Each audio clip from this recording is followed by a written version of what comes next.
ការយល់ពីខ្លឹមសារនៃជីវិតមិនមែនជារឿងងាយស្រួលទេពីព្រោះនៅក្នុងជីវិតយើងម្នាក់ៗមានរឿងជាច្រើនដែលយើងបានជួបនិងឆ្លងកាត់បើយើងមើលឲ្យជ្រៅទៅក្នុងទស្សនវិជ្ជាខ្លឹមសារពិតនៃជីវិតមិនមែនស្ថិតលើរយៈពេលដែលយើងរស់នៅទេតែវាស្ថិតនៅលើគុណភាពនៃជីវិតដែលយើងបានបង្កើតទាំងនេះគឺជាខ្លឹមសារ4យ៉ាងដែលធ្វើឲ្យជីវិតមានន័យពិតប្រាកដ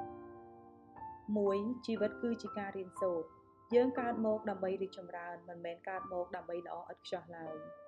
រាល់កំហុសនិងការឈឺចាប់វាគឺជាមេរៀនដែលឆ្លាក់ជាប់នៅក្នុងជីវិតធ្វើឲ្យយើងរឹងមាំបើជីវិតគ្មានបញ្ហាវានឹងរាបស្មើដូចជាចង្វាក់បេះដូងដែលឈប់លោតដូច្នេះឧបសគ្គគឺជាសញ្ញានៃការរស់2ជីវិតគឺជាការចែករំលែកតម្លៃពិតរបស់អ្នកមិនស្ថិតនៅលើចំនួនលុយដែលអ្នករកបានឡើយតែវាស្ថិតលើជីវិតដែលអ្នកបានឆ្លងកាត់ហើយចែករំលែកជាមេរៀនសម្រាប់ខ្លួនឯងនិងអ្នកដទៃចូលរស់នៅដូចជាដើមឈើដែលមិនដែលញ៉ាំផ្លែខ្លួនឯងតែវាតែងតែបង្កើតផ្លែផ្កានិងផ្ដល់ជាម្លប់សម្រាប់ពិភពលោក3ជីវិតគឺជាការរស់នៅជាមួយបច្ចុប្បន្នកុំចំណាយពេលស្ដាយក្រោយរឿងអតីតកាលហើយកុំបារម្ភហួសហេតុរឿងអនាគតសេចក្តីសុខពិតប្រាកដមានតែនៅខណៈពេលឥឡូវនេះដែលយើងគួរផ្ដោតលើអ្វីដែលយើងកំពុងធ្វើ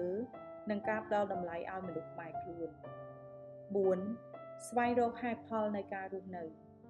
ជីវិតមានន័យបំផុតនៅពេលអ្នករកឃើញចំណុចប្រសពរវាងអ្វីដែលអ្នកស្រឡាញ់អ្នកពូកែហើយនឹងអ្វីដែលពិភពលោកត្រូវការនៅពេលអ្នករកឃើញចំណុចកណ្ដាលនោះជីវិតអ្នកនឹងមានថាមពលរាល់ពេលអ្នកភ្ញាក់ពីគេងពេលព្រលឹមអ្នកនឹងមានគោលដៅច្បាស់លាស់នៅក្នុងថ្ងៃថ្មីជានិច្ចនៅក្នុងព្រះគម្ពីរ1ថៃសាឡូនីកជំពូក5ខ18ព្រះអង្គមានព្រះបន្ទូលថា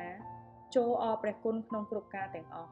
ពីព្រោះព្រះទ្រង់សពព្រះハរតីឲ្យអ្នករាល់គ្នាធ្វើយ៉ាងដូច្នោះដោយនៅព្រះគ្រីស្ទយេស៊ូវ